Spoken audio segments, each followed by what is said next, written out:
Did you hear the news? Did you hear the news? Yes, my voice is cracked. I got to protect my voice. Please don't get me wrong, but I heard the news. I was so excited. I had to reach out to all of y'all. Aaron Rodgers, that bad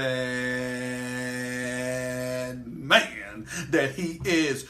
4 years, $134 million, basically. They're talking about the deal as $176 to $180 million, but they're talking about how he's going to get about $76 million before St. Patrick's Day. Something along those lines. Another $80 million within the calendar year. In the end, you're talking about $103 million guaranteed before he has an opportunity to pass gas. And I got news for y'all, damn it. It still ain't enough. You know why? Did you include a chauffeur? Did you include a massage therapist, a masseuse, somebody to do it, give them pedicures and manicures every day? Did you have somebody, one of those damn rookie receivers who had the audacity of mitigated goal to sit up there and talk about they got a complaint about Aaron Rodgers? Did you have one of them passing them toilet paper whenever he goes to the toilet?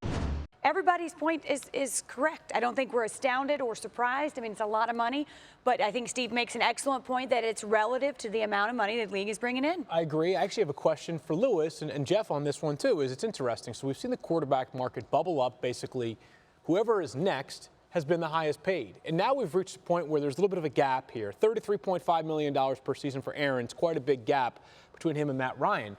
Is it possible that the quarterback market might level off temporarily because we have great quarterbacks that are due to be paid soon, whether it's a Russell Wilson or eventually Cam Newton, but is it possible that this could level off for a little bit in the same way that we've seen positions do that in the past? Yeah, I think, Steve made a great point that at some point it has to get out of bounds to where just because you're next doesn't mean you have to be the next guy to reset the market. Because not every quarterback can go in there and say, hey, look, I'm better than Aaron Rodgers. And at some point, management is going to dig their feet in the ground and say, look, there has to be some kind of hierarchy here. Mm-hmm. You're not as good as Aaron. And just because your contract is up, we cannot pay you more than him. Now, the player could obviously go ahead and say, well, I'd like to see what your team's going to look like without me then. Right. Of course, it could get that way as far as the negotiation is concerned. But I think the bigger point here, though, is this. This is not just a quarterback thing. I'm telling you, other players who play premium positions are watching this too.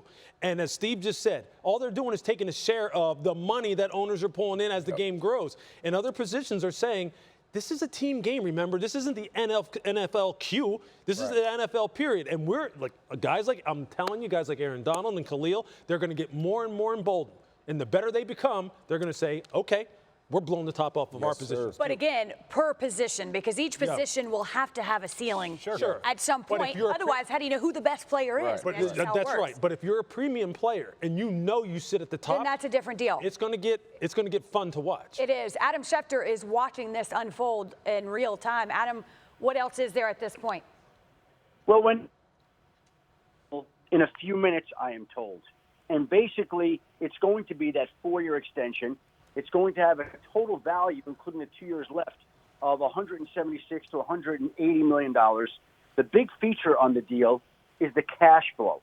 That is the big aspect of this entire deal because if you look at it, he will collect $67 million before the end of the calendar year. $67 million. He'll collect $80 million before St. Patrick's Day next year, and $103 million in this deal is practically guaranteed. So you're talking about $103 million practically guaranteed, a huge guarantee. That deal is going to be signed in minutes. So Aaron Rodgers is going to be tied to Green Bay for the next 6 years. He's 34 years old right now. Do the math. That puts him on pace to be there until he's 40 years old. That means, in all probability, that he stands a very good chance of finishing his career in Green Bay. This will be the richest contract in NFL history. We've seen record-breaking deals throughout the offseason, but none quite as big as this. And like I mentioned to you, the cash flow on this deal was what got this deal done, and I think what had both sides arguing in recent weeks. Like we said, they wanted to have the deal done before camp. It now will be done later today before the Packers finish their preseason schedule. Adam Schefter, thank you. I tell you what, NFL Live is becoming NFL economics, and I happen to like it. On Monday, we spent the entire show talking about Odell Beckham Jr.'s new deal and the market that was set there. That's just where we are. And I know, Field, you asked Lewis a question about this, and Jeff, I know you have an answer as well. Yeah, when Field was asking about positions leveling off, and I would say a deal like this, to me, when you have Aaron Rodgers, who is clearly the best quarterback in our game right now, what he's doing, especially with his age and what he's moving into, it's going to require general managers. It's going to be vital that general managers explain to players the philosophy of building a football team. I'll give you a great example. When I was up for my first contract, I sat down with Bill Polian in my meeting with him, and he said, Jeff, I can't make you the highest paid center in the NFL. You may have earned that. I can't do it on this team. The economics of my team won't allow me to do that. What I can do is put you in the top 3, the top 5, but I promise you, you'll ultimately have a better career for the longevity of who you're going to get to play with. The Reggie Waynes, the Peyton Mannings, the Marvin Harrison, because I can surround you with guys. You can go make more money but with a bad football team.